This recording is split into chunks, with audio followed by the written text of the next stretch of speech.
Hello, চলে আসলাম আজকে আবারও একটি নতুন ব্লগ নিয়ে আপনাদের সবার সামনে।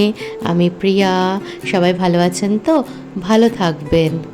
হ্যালো, সবাই কেমন আছেন? আশা করছি সবাই ভালো আছেন, সুস্থ আছেন। আমার মুখ আর আমার কথা শুনে হয়তো বুঝতে পারছেন আমার শরীরটা খুব ভালো নেই, আবারও শরীরটা খারাপ করেছে। তো অ্যাকচুয়ালি কালকে দেখলেন ব্লগে যে অনেকটা ভালো হয়েছি। তো একদিক ঠিক হয়েছে, আরেক দিক প্রবলেম হয়েছে। আমার বাঁ দিকের হাঁটু, বাঁ পা, বাঁ হাত, আমি বাঁ হাতটা ধরে ভিডিওটা করছি, আমি বেশিক্ষণ ধরে রাখতে পারছি না। আমার না পুরো প্রত্যেকটা জয়েন্ট, প্রত্যেকটা শিরায় ব্যথা করতে স্টার্ট করছে। আর আজকে ডক্টর বসেন না, ওপিডি ক্লোজ থাকে, তাই জন্য যেতে পারবো না।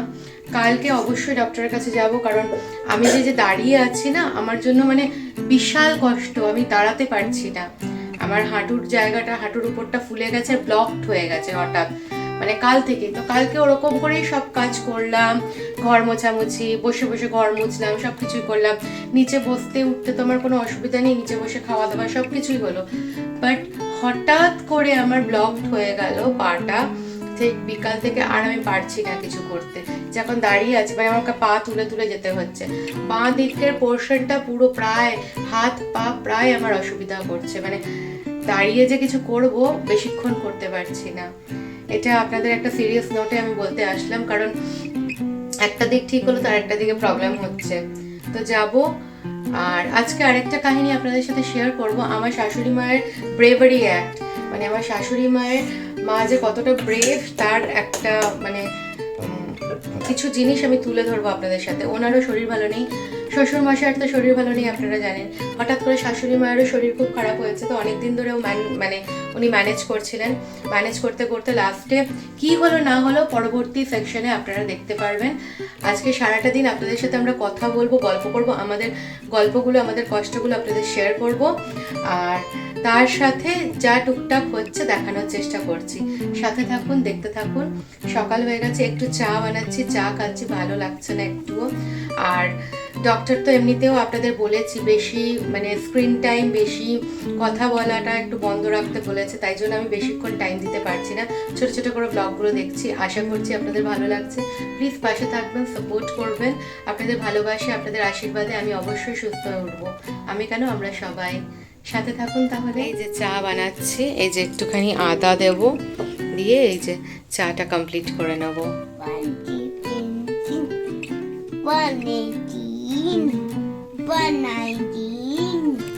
এবারে আসছে শাশুড়ি মায়ের কথায়। এবারে ব্রেভারি অ্যাক্ট কেন বলছি, কারণ উনি একটা মানুষ যার 72+ ওনার এজ হয়ে গেছে, সেখানে উনি একা মানুষ। আমরা তো এত দূরে থাকি, আমরা ওনাকে এইটুকুই সাথ দিতে পারি ফোনে কথা বলে ওনার সাথে, আর ওনাকে ফাইন্যান্সিয়ালি হেল্প করতে পারছি। এছাড়া মায়ের পাশে দাঁড়াতে পারছি না, কারণ কি মা বাবা দুজনেই থাকেন রাঁচিতে। আর ওখান থেকে মা ডক্টর দেখাতে গেছেন, একা একাই গেলেন, কারণ কি মার হাতের ব্যথা পাচ্ছেই না, কোনোভাবে মা পারছে না, কারণ ওই হাতটা মুড়াতে পারছে না, উঠাতে পারছে না, ড্রেস পরতে পারছে না। আর বাবা তো অসুস্থ, আপনারা ভালো করে জানেন। বাবার প্রত্যেকটা কাজ মা নিজে হাতে করে, রান্না থেকে আরম্ভ করে সব কিছু মাকে করতে হয়। বাবার সব কিছু কাজ আপনারা লাস্ট ইয়ারও দেখেছেন আমার ব্লগে, বাবা অসুস্থ ছিলেন, তো বাবা অসুস্থ এখনও আছেন। তো যাই হোক, তো সেই অবস্থায় মা গেছে অটো করে, অটো ভাড়া করে গিয়ে ওখানে ফট করে মাকে মাকে ওষুধ টষুধ দেওয়ার আগে মায়ের কিছু টেস্ট করলো।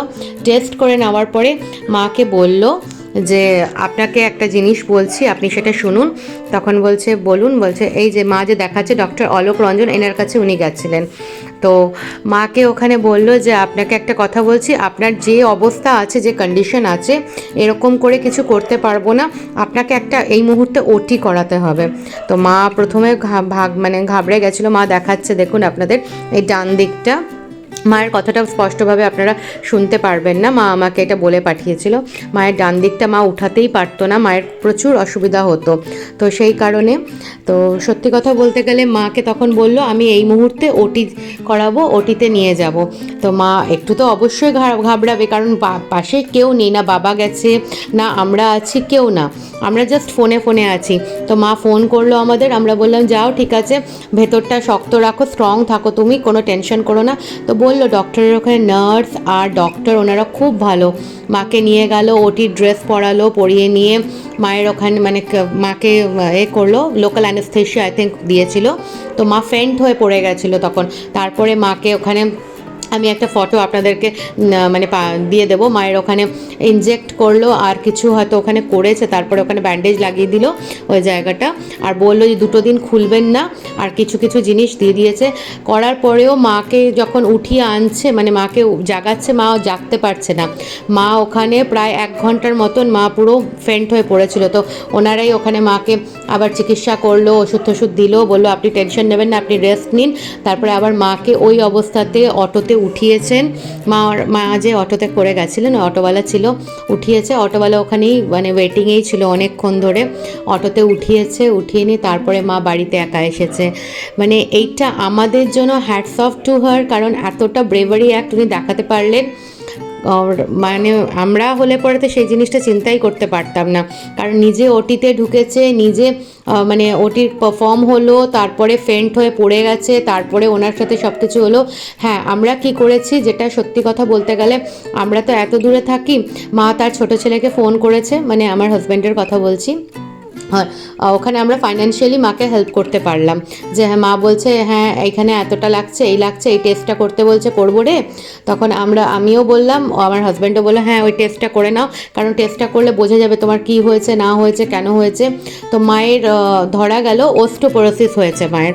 তো এটা তো বেসিক্যালি সব মেয়েদেরই হয়, অস্টিওপোরোসিস হয়েছে। তো এটা মানে খুবই মানে মেজর হয়ে গেছে মায়ের, যে জন্য মা কিচ্ছু করতে পারতো না, কোনো রকম কিছু করতে পারতো না, আর প্রচুর ব্যথায় মা ভুগেছে। এখানে মায়ের সাউন্ডটা পাচ্ছেন না আপনারা, কারণ কি মায়ের সাউন্ডটা মানে পরিষ্কার আসেনি, তাই জন্য আমি বলে দিচ্ছি। মানে এত ভুগেছে যে মা কোনো একটা পেন অবধি উঠাতে পারছিল না তার ডান হাতে, সেই কন্ডিশন থেকে মা রিকভার করলো।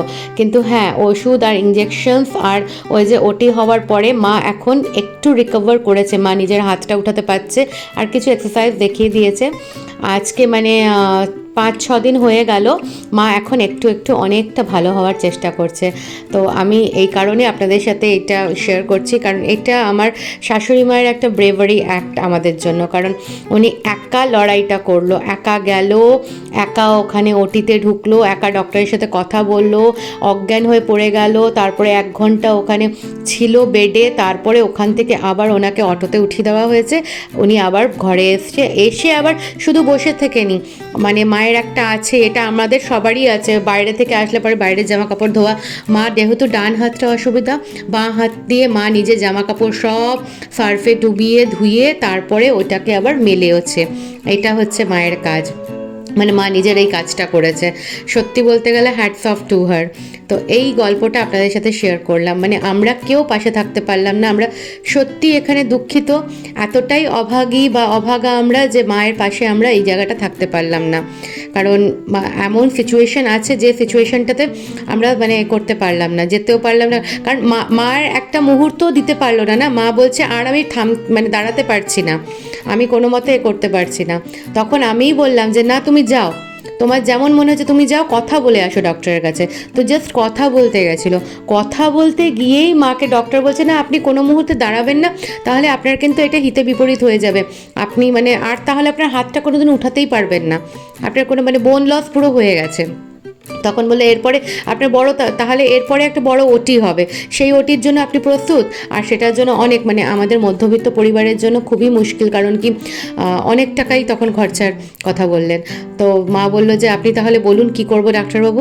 তখন বললো যে কিছু না, আমি বলছি এই মুহূর্তে একটা ছোট ওটি হবে, ওই ওটিটা করুন। তখন আমাদের ফোন করলো, আমরা বললাম ঠিক আছে তুমি থাকো, আমরা আছি, কোনো টেনশন নেই। ডক্টরও আশ্বাস দিলেন কোনো টেনশন করবেন না, আমি তো আছি, ওনার কিচ্ছু হবে না। আর সত্যি সেই জন্যই হ্যাটস অফ। যাই হোক, আপনাদের এই গল্পটা শেয়ার করলাম। আর আমি আজকে সিম্পল একটুখানি ওই চিকেন বিরিয়ানি টাইপের বানাচ্ছি, একটু আদা রসুন বাটা দিয়ে, আর আগে একটু দেখালাম যেটা রায়তা বানিয়ে নিয়েছিলাম, প্রিয়াংশু বলেছিল রায়তা খাবে, আর চিকেন বিরিয়ানিটা রেডি করছি এখানে। এই যে এমনি করে আলু দিয়েছি, 2 ছোটো ছোটো আলু দিয়েছি, আর চিকেন কয়েকটা বোনলেস চিকেন পিসেস, ওটা হয়ে গেল। আর মানে সিম্পল যেরকম হয় না, আমি ওরকম ওই লেয়ারিং করে করছি না, জাস্ট একটুখানি একটুখানি রেখে দেবো। রাইসটাই করে নিয়েছি, গোবিন্দভোগ চালের করে নিয়েছিলাম, আর বেরেস্তা বানিয়ে নিয়েছিলাম। আর প্রিয়াংশু বলেছিল বেরেস্তা দিয়ে করতে হবে, এটা জানে চিকেন বিরিয়ানিতে বেরেস্তা পড়ে, একটু রায়তা খেতে হবে। বাস এই যে রাইসটা করে নিয়েছিলাম, এর উপরে দিয়ে দেবো। আর ঘরে না একটু ওই এভারেস্টের জাফরান ছিল, মানে যেটা স্যাফরান বলা হয়, কেশর, ওইটা ছিল, ওটা দুধে ভিজিয়ে রেখেছি। দেখলাম কোনো কাজে দিল না জানেন, পুরো দুধটা ভিজিয়ে রেখেছি, না হলুদ রঙ হয়েছে না কিছু, হালকা একটা মাইল্ড গন্ধ হয়েছে। তো যাই হোক, ওইটা আমি দিয়ে দেবো। বাস এই হচ্ছে ব্যাপার, অমনি করেই করব। তো হ্যাঁ, সত্যি অসাধারণ হয়েছিল খেতে আজকে। একটু বেরেস্তা দিয়ে দিচ্ছি সাজানোর জন্য, আর ওপর থেকে আবারও ভাতের লেয়ার দিয়ে দেবো। চিকেনটা যেটা উঠিয়ে রেখেছি, চিকেনের লেয়ারটা দিয়ে তারপরে ওই দুধ আর স্যাফরানের ওটা দিয়ে দেবো, একটু ঘি দিয়ে দেবো, বাস ঢাকা দিয়ে দেবো, দমে ওটা হয়ে যাবে। ভাতটা প্রায় কুকড হয়েই ছিল। আর আজকে আমার একটুও মানে এই যে বাঁ হাতটা ইউজ করছি, বাঁ হাতটা আমার একটুও শক্তি নেই যে আমি যে ধরে আছি, মনে হচ্ছে ধপ করে পড়ে যাবে, না বাঁ পা না বাঁ হাত, প্রচুর কষ্টে মানে আছি, মানে প্রচুর ব্যথা করছে। কালকে যাই হোক ডক্টরের কাছে যাই, যেমন যা হয় আপনাদের সাথে তো শেয়ার করবই, দেখা যাক। অ্যাকচুয়ালি জানেন আমি মানে যেটুকু পড়লাম জানলাম, আমার যে ওষুধগুলো পড়ছে, স্টেরয়েডগুলো পড়ছে, সেগুলোর সাইড এফেক্টও এটা হতে পারে। তো যতক্ষণ না আমি জানি, ভুলভাল তো কোনো জিনিস করতে পারবো না, তাই জন্য আমাকে ডক্টরের কাছে আবার দৌড়াতে হবে। আর বিশ্বাস করুন আমি দাঁড়াতে পারছি না, কিছু করতে পারছি না, কোনো রকম না। পুরো আমার হাঁটুর আপার পোর্শন মানে জাঙের পোর্শন থেকে আমার বাঁ দিকটা পুরো ব্লকড হয়ে আছে। মানে আমি ডান পাটা হাঁটছি তো আমার বাঁ পাটাকে টেনে নিয়ে যেতে হচ্ছে। আর এখন যে আমি ভয়েস ওভার দিচ্ছি, এটা দুপুরের যে ভিডিওটা আপনাদের সাথে শেয়ার করছি, আর এখন ভয়েস ওভার দিচ্ছি এই বিকেলের কন্ডিশন আপনাদের সাথে শেয়ার করছি।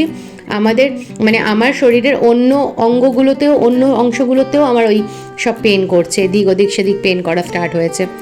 তো আমরা তো সব ওই গুগল পড়ুয়া, ডক্টর যা দিয়েছে ওই গুগল পড়ুয়া, এই জন্যই বলছি গুগল থেকে যেটুকু জানতে পারলাম। তো গুগল বলছে যে এগুলো সাইড এফেক্ট। তো কালকে ডক্টরের কাছে গেলে ফার্স্ট আওয়ারে যাব, গিয়ে জানতে পারবো যে কি হয়েছে আদেও কি হয়নি, সেই হচ্ছে ব্যাপার। চলুন এখানে দমে বসিয়ে দিলাম।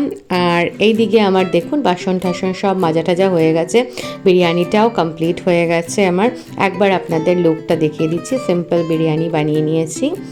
এই যে চিকেন বিরিয়ানি, বোনলেস চিকেন ছিল, ওটার মধ্যে হয়ে গেছে। এরপরে সোজা স্নান টান করে এসে যাব। স্নান করা হয়ে গেছে।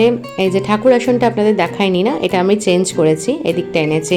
আগে এমন জায়গায় ছিল যে সিচুয়েশনটা এমন ছিল দেখাতেই পারতাম না, এবারে আপনারা বুঝতে পারছেন, ফ্রিজের এপাশে এনেছি ঠাকুরের আসনটা। অ্যাকচুয়ালি আর এখানে খাবার নিয়ে এসে গেছি। ঠাকুরের আসনটা ছিল আমি এই সাইডে, মানে প্রিয়াংশু বসে আছে তার রাইট সাইডে, প্রিয়াংশু আপনাদের হাই করে দিল, রাইট সাইডটায় ঠাকুরের আসন ছিল আমার। আর ওই জায়গাটা আমাদের জামা কাপড় মেলা থাকতো, খুব বিরক্ত লাগতো। তো এই যে আমি এখানে আরেকবারও দেখিয়ে দিচ্ছি, আমি দেখাতেই পারতাম না, ঠাকুর আসন দিতাম কিন্তু দেখাতে পারতাম না।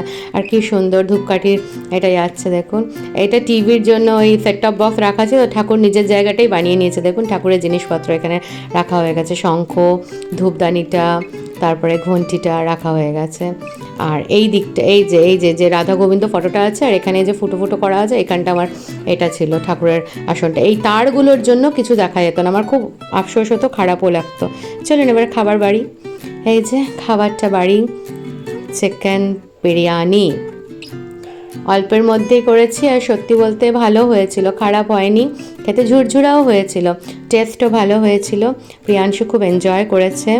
বাস এরপরে ওপর দিয়ে ঢেকে দিই, একটু বেরেস্তা ছড়াতে হবে, ও বলেছে বেরেস্তা, আর ও খাবে হচ্ছে রায়তা দিয়ে, ওর বেরেস্তা একটুখানি ছড়িয়ে দিই, একটুখানি সাজিয়ে গুছিয়ে দিলে পরে ও খুব হ্যাপি হয়, ও খেতেও খুব ভালোবাসে অমনি করে। এইবারে ওর মুখে দিই, ও কেমন বলে আপনারাও শুনবেন। ওর মুখে একটুখানি খাওয়া, একটুখানি চিকেন নিই এখান থেকে নিয়ে।